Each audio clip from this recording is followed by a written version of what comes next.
जी सुनते हो? रघु। हाँ सुधा, मैं यहीं हूँ। क्या हुआ? दर्द बढ़ा क्या? अब बर्दाश्त नहीं होता, छाती में जैसे कोई पत्थर रखा है। मुझे लगता है अब मेरा वक्त आ गया है। तुम और पिंकी अपना ख्याल रखना। चुप कर पगली, कैसी मनूस बातें कर रही है? तुझे कुछ नहीं होगा। वो सरकारी अस्पताल का डॉक्टर कह रहा था ना, बस एक इंजेक्शन की जरूरत है। आज मैं वो इंजेक्शन लेकर आऊंगा। तू देख लेना, कल तू अपने पैरों पर खड़ी होगी। रघु, बाहर मत जाओ, बाहर यमराज जैसी ठंड है, तुम्हारे पैर में दर्द होगा। अरे मेरा पैर तो लोहे का है सुधा, इसे ठंड नहीं लगती।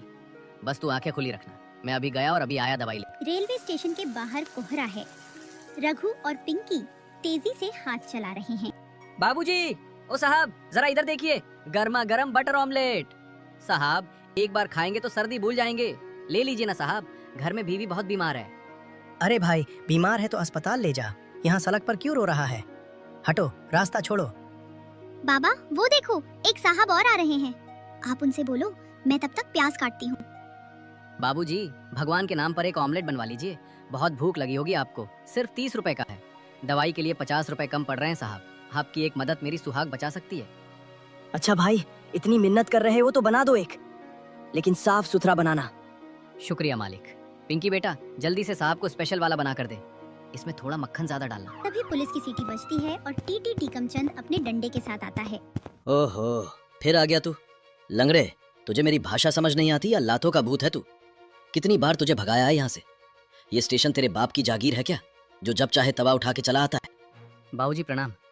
टीटी साहब, बस आज रहने दीजिए, कसम से जैसे ही 100 रुपए जुड़ेंगे मैं खुद चला जाऊंगा। मेरी घरवाली मर रही है बाबूजी, उसके लिए कफन का नहीं दवाई का इंतजाम करने आया हूँ। चल भाग यहाँ से। सुन लंगड़े, तेरी बीवी मरे या जिए या पूरा खानदान बीमार पड़े, मुझे उससे मतलब नहीं। मुझे हफ्ता चाहिए। 500 रुपए निकाल अभी के अभी, वरना सामान जब्त। बाबूजी 500 रुपए तो मैंने पूरे हफ्ते में नहीं कमाए, अभी तो पहली बोनी हुई है। ये देखिए, बस यही है, ये रख लीजिए, पर मुझे धंधा करने दीजिए। मेरी बीवी की सांसें इस धंधे पर टिकी है साहब। 40 रुपए की भीख देता है मुझे? टी टीकम चंद नाम है मेरा। अगर 500 नहीं है तो ये रेहड़ी यहाँ नहीं लगेगी। अंकल आप गंदे हो, मेरे बाबा को मत सताओ। पैसे नाली में क्यों फेंके, हम दवाई कैसे लाएंगे? जुबान रलाती है, देख क्या रहे हो? पलट दो इसका ठेला, तोड़ दो सब कुछ। सिपाही एक जोरदार लात मारकर ठेला पलट देता है। सारे अंडे सड़क पर गिरकर फूट जाते हैं। अरे ये क्या किया मालिक? ये अंडे नहीं, मेरी बीवी की जिंदगी थी। मेरी दुनिया उजड़ गई, मेरी सुधा की सांसें टूट जाएंगी। मालिक रहम करो, कोई तो बचाओ। अब यहाँ बैठकर मातम मना, और कल अगर तेरी मनहूस शक्ल यहाँ दिखी तो तुझे सीधा जेल में डाल दूंगा। चल। टूटे हुए ठेले के साथ रघु का दिल भी चकनाचूर हो चुका था। वो खाली हाथ आंसुओं में डूबा घर की तरफ भागा। पिंकी, कोई आवाज नहीं आ रही। सुधा को नींद आ गई होगी ना, दर्द कम हो गया होगा शायद, इसीलिए सो गई है। माँ, माँ देखो हम आ गए। माँ उठो। सुधा, ए सुधा, देख मैं आ गया। पैसे तो नहीं ला पाया, टीटी ने सब छीन लिया, पर मैं कल ले आऊंगा, पक्का ले आऊंगा। तू आंखें तो खोल, मुझसे बात तो कर। सुधा, तू इतनी ठंडी क्यों है? सांस क्यों नहीं ले रही? नहीं सुधा, मुझे छोड़कर नहीं जा सकती। मैंने वादा किया था मैं दवाई लाऊंगा। मुझे माफ कर दे सुधा, मैं हार गया। मैं एक ऑमलेट नहीं बेच पाया, मैं तुझे नहीं बचा पाया। माँ, अब मुझे कौन लोरी सुनाएगा? माँ उठो ना, मुझे भूख लगी है। माँ, बाबा देखो ना, माँ उठ क्यों नहीं रही? ठंड और गरीबी ने सुधा की जान ले ली थी, और रघु वो जिंदा होकर भी लाश बन चुका था। वो दीवार से सिर टिकाकर बैठा था और उसके पास अपनी सुहागन के कफन के लिए भी फूटी कौड़ी नहीं थी। बाबा, रोने से माँ वापस नहीं आएगी, लेकिन अगर हमने माँ का अंतिम संस्कार नहीं किया तो उनकी आत्मा को शांति नहीं मिलेगी। हमें पैसे चाहिए बाबा, कफन के लिए, लकड़ी के लिए। कहाँ से आएंगे पैसे पिंकी? वो टीटी हमें वहाँ खड़े भी नहीं होने देगा। सब खत्म हो गया, अब तो बस हम भी यहीं मर जाएं तो अच्छा है। नहीं बाबा, हम हार नहीं मानेंगे। सब खत्म नहीं हुआ, हमारे पास ये 6 अंडे बचे हैं। अभी 2 बजे वाली राजधानी आएगी, उस समय वो टीटी सो रहा होगा। हम जाएंगे और माँ के कफन के पैसे लेकर आएंगे। अगर उसने हमें फिर पकड़ लिया तो वो हमें मार डालेगा पिंकी। मारने दो, माँ तो चली गई, अब किसका डर? अगर आज हम डर गए तो माँ हमें कभी माफ नहीं करेंगी। चलो बाबा उठो, आज हम अपनी माँ के लिए लड़ेंगे। हाँ बेटी, तू सही कह रही है, तेरी माँ को हम इज्जत से विदा करेंगे। चल आज दुनिया की कोई ताकत मुझे नहीं रोक सकती। रात का सन्नाटा और घना कोहरा। रघु और पिंकी एक बार फिर उसी जगह पहुंच गए जहां उनकी उम्मीद तोधी गई थी, लेकिन इस बार वो डरे हुए नहीं थे, वो घायल शेर की तरह थे। गर्मा गर्म ऑमलेट, बाबूजी ऑमलेट, गरीब का ऑमलेट। अरे भाई इतनी रात को क्या बात है, बहुत परेशान लग रहे हो, आंखों में आंसू क्यों हैं? क्या बताऊं बाबूजी, घर में मेरी घरवाली की मैयत पड़ी है, कफन के लिए पैसे नहीं है, बस ये 4 ऑमलेट बिक जाएं तो मेरी सुहागन की अंतिम विदाई हो सकेगी। ले लीजिए ना बाबूजी। हे भगवान, ये लो भाई, तुम ऑमलेट रहने दो, पैसे रख लो, जाओ जल्दी घर जाओ। नहीं बाबूजी, भीख नहीं लूंगा, मेहनत का ही खाया आज तक, आज भी मेहनत का ही लेकर जाऊंगा। ये लीजिए आपका ऑमलेट। तभी पीछे से भारी जूतों की आवाज आती है। तुझे मेरी आवाज समझ नहीं आती या कानों में सीसा भरा है? फिर आ गया दुकान लगाने? लगता है तुझे जेल की हवा खानी ही है।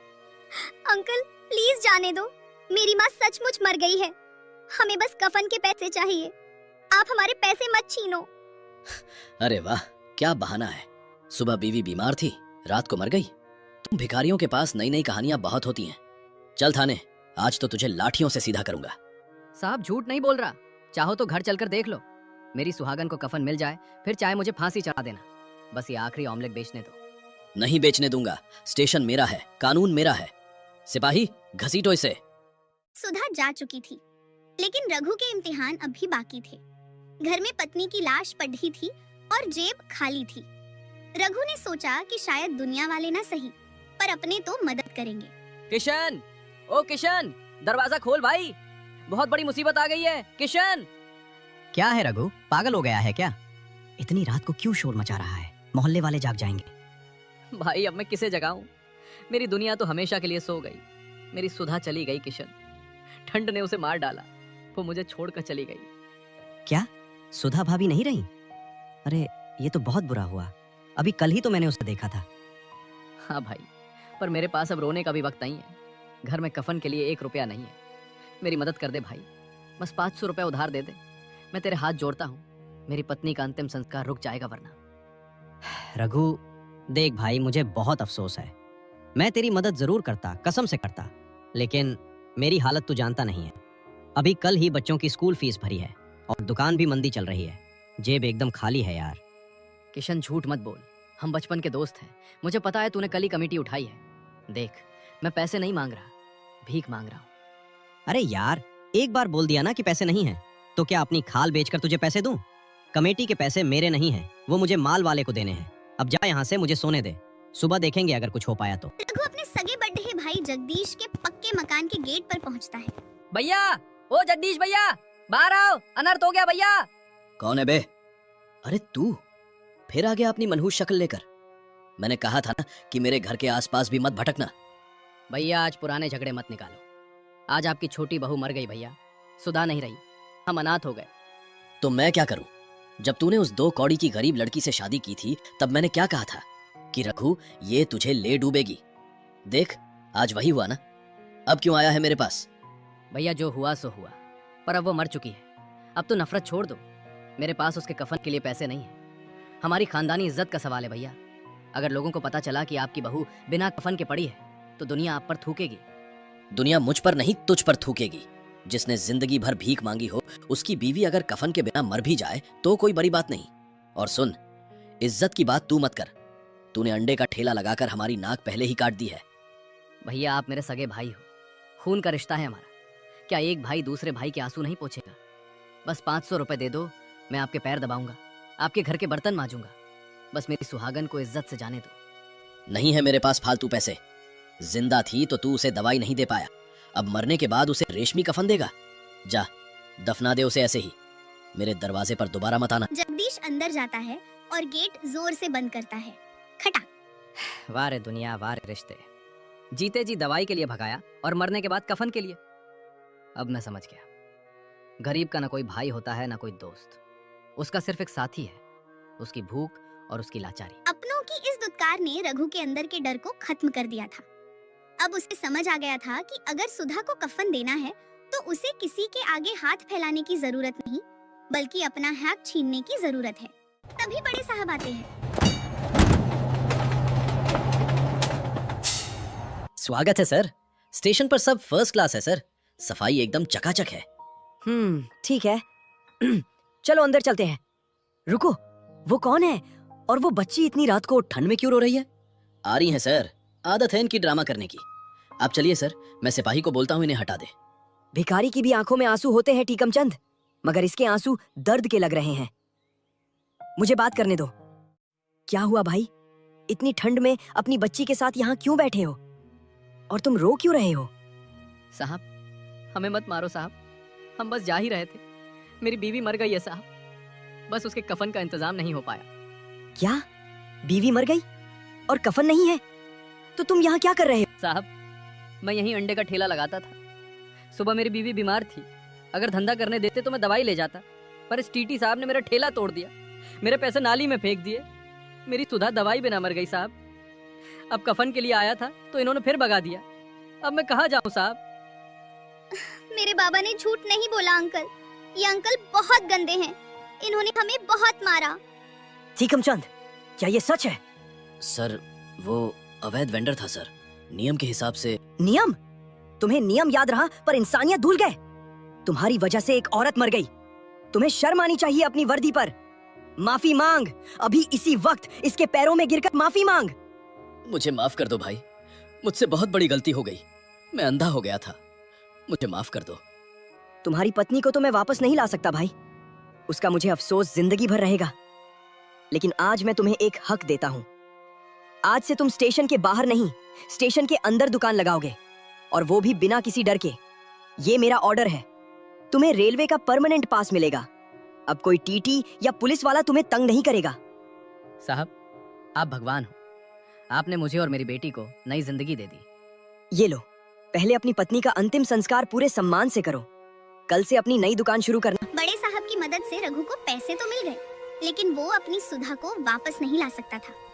अगली सुबह कोहरा छंट चुका था और सूरज निकल आया था, जैसे प्रकृति भी सुधा को विदाई दे रही हो। सुधा, मुझे माफ करना, मैं तुझे बचा नहीं पाया। शायद तेरी किस्मत में यही लिखा था, पर देख, आज तेरी विदाई किसी अमीर से कम नहीं हो रही। तेरा अपमान करने वाला टीटी अब जेल जाने वाला है। तेरा बलिदान बेकार नहीं गया सुधा। बाबा, माँ आप कभी वापस नहीं आएंगी ना? वो हमारे दिल में हमेशा रहेंगी बेटा। उन्होंने अपनी जान देकर हमारे लिए रास्ता खोला है। अब हमें रोना नहीं है, हमें उनकी कसम पूरी करनी है। अब हम जिंदगी में कभी हार नहीं मानेंगे। वक्त के मरहम ने जख्म भर दिए। जिस स्टेशन से रघु को धक्के मारकर निकाला जाता था, आज उसी स्टेशन पर उसकी एक पक्की और साफ सुथरी दुकान थी। साहब, आप आइए साहब, बैठिए, आज मेरी दुकान की चाय पीकर जाइए। अरे रहने दो रघु भाई, पैर मत छुओ। मैं तो इंस्पेक्शन पर आया था, सोचा देखूं कि मेरा फौजी दोस्त कैसा काम कर रहा है। सुना है पूरे शहर में तुम्हारे ऑमलेट की चर्चा है। साहब, ये सब आपकी देन है। अगर उस रात आप फरिश्ता बनकर नहीं आते तो शायद मैं और मेरी बेटी भी आज जिंदा नहीं होते। आपने मुझे सिर्फ दुकान नहीं दी साहब, आपने मुझे मेरी खोई हुई इज्जत वापस दी है। बेटा, साहब के लिए सबसे बढ़िया वाली चाय और स्पेशल ऑमलेट लाओ। नहीं नहीं रघु, मैं ड्यूटी पर हूँ, खाऊंगा नहीं। बस ये बताओ, अब कोई परेशान तो नहीं करता? वो नया टीटी ठीक है ना? अब कौन परेशान करेगा साहब? जब शेर का हाथ सिर पर हो तो गीदड़ पास नहीं आते। अब मैं सीना तान कर धंधा करता हूँ। पहले पुलिस की सीटी सुनकर छिप जाता था, अब सीटी सुनकर ग्राहक संभालता हूँ। सब बदल गया साहब।